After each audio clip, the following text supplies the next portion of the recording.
This is Sneaker Gears. My name is Levi and welcome to a performance preview where today we're looking at the recently announced Nike Adapt BB. Alright, so the Nike Adapt BB is the evolution of what was the Nike Mag that was going for $15,000 to $25,000. Last year, or 2017, the Nike Hyper Adapt, which used that same self-lacing technology and brought it to your regular casual shoe. And I hate to call it casual because that was a $750 shoe.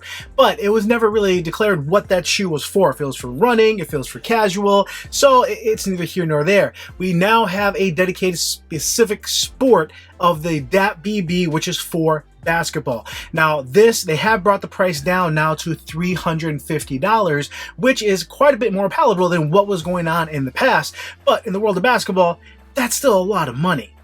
Now, giving Nike benefit of the doubt, that $350 is going to be getting you a charging pad for both shoes, a battery life that's going to last about 2 weeks. Now, they haven't declared if that's wearing it every day or if that's playing basketball and how many hours, but that charging pad, I hope, and this is just my conjecture, it will be able to also charge possibly your iPhone, Apple Watch, or any other device that does have touch charging, which would be a nice bonus since you're only going to be using the charger every so often.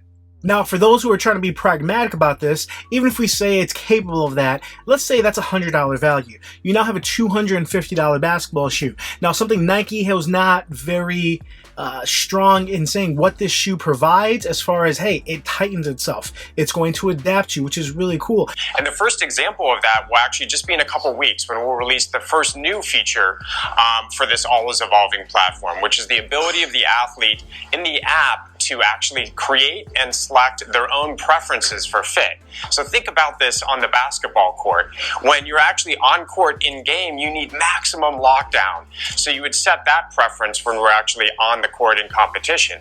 And then the moment that you're taking a timeout, you can switch into a much more relaxed mode. That's going to be a game-changing benefit for the athlete. And that's just the beginning. We have a robust pipeline of updates planned for this incredible platform, and I couldn't be more excited about it. If this is actually able to adapt during times of games where it can automatically tighten and loosen depending on your style of play, that's one thing. As far as what it looks like right now, it will be able to learn and adapt itself so it knows when you're, say, sitting on the bench. It knows when you're actually playing. It knows when you're just doing a shooting around. So it's not necessarily an in-game active adaptation, which would be nice, and eventually we will get there. So all in all, you're still spending, let's say, $250 on a shoe for a tech, now that we have clarified, is going to be essentially a Flyknit based upper. Obviously has more structure and fit, and there's some technology going into the actual materials used, and the cushion is simply Cushlon. That's right, Cushlon. Same thing as we got in the Kyrie 4. Full-length Cushlon, except for the extravagant price of the Kyrie 4, you also got Zoom Air in the heel, which apparently the Adapt BB will not be coming with any advanced cushioning. Kind of a letdown there. It sucks that you can spend $120 and get better cushioning tech. Now, this was, and I think, an indictment on Nike where they didn't use this as a chance to use their Nike React, which has been fantastic, especially when you use that folding zoom and having that plush setup used in the KD11. Now, how about them using the Zoom X, which hasn't been used in a basketball shoe? That is the highest energy return of any foam in the market.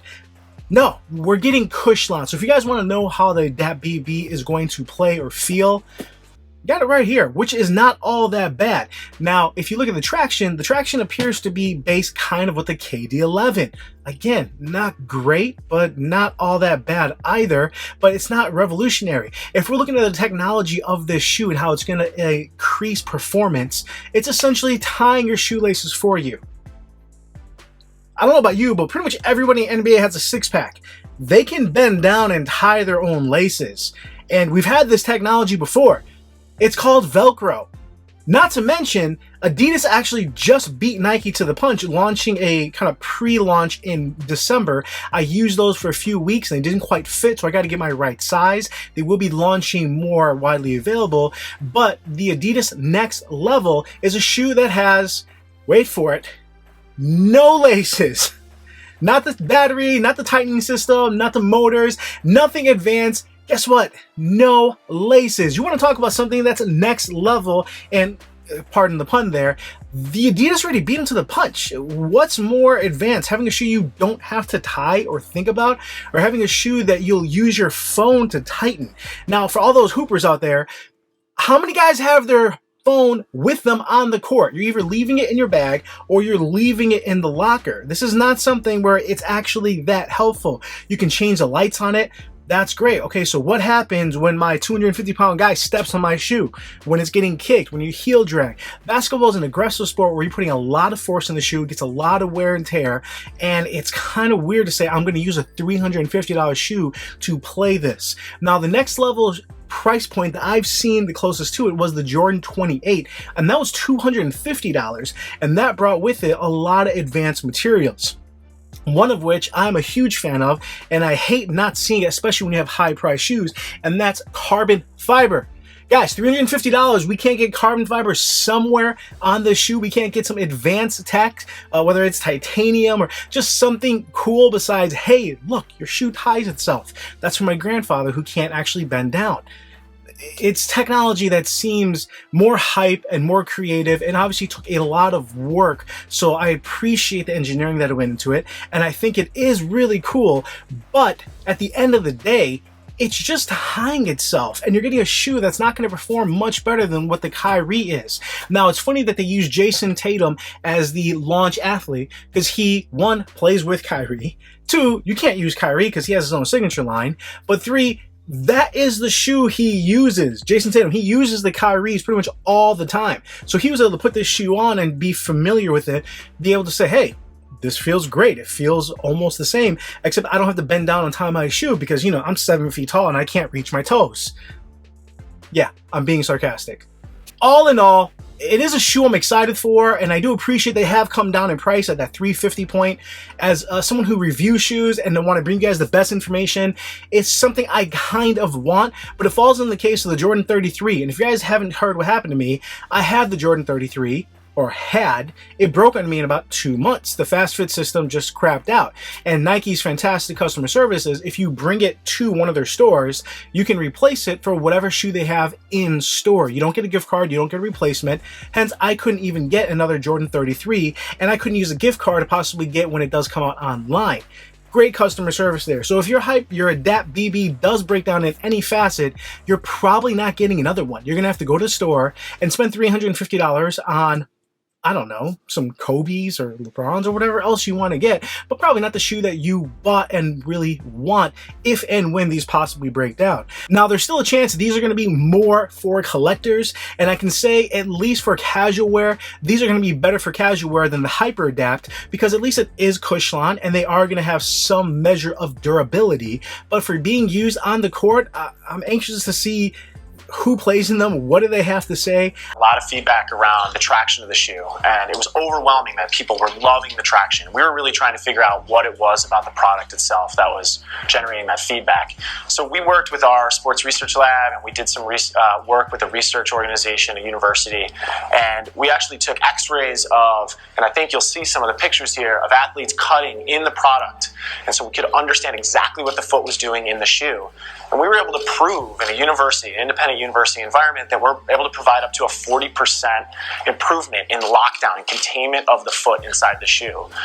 And we believe that that was generating this feedback from the athletes, that they just felt like they were more in touch with the ground from the foot to the shoe to the court.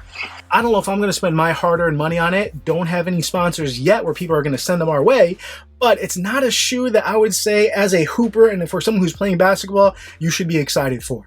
At the end of the day, it's a cool shoe designed by Eric Avar, who worked with Kobe, and you can see a lot of Kobe influence on this, from the midsole to the low top, and I can definitely see this being part of the Kobe line if he does that, since Kobe really is always trying to push the envelope. But Kobe is also one of the first players to want to make a shoe as light as possible, so it's kind of weird to see where this fits in Nike's ecosystem, how they're going to implement it in the future, whether it's the durability, the lightweight, how this actually affects performance in a positive way outside of just being cool. Well, guys, those were my thoughts. This is kind of a preview. Maybe you learned some stuff you didn't know. This will be launched officially during the February All-Star Weekend. There was a pre-order that they kept open for about an hour, so I don't think it was any number. They pretty much had all the size range, and then all of a sudden it was gone. So there was a lot of people who did have a chance to pre-order this, which is great. And if you have $350 lying around, awesome buy. I think it's still a cool shoe. Is it something I'm excited to play in? No, and you probably got that from this video. If you have any questions and I can even answer them, please put them down below. And if you like the video, please give it a thumbs up. Also, subscribe to the channel, hit the little bell, and you can see our new content coming out. As always, this is Levi with Sneaker Gears. Really appreciate your time, guys, and I'll come at you later.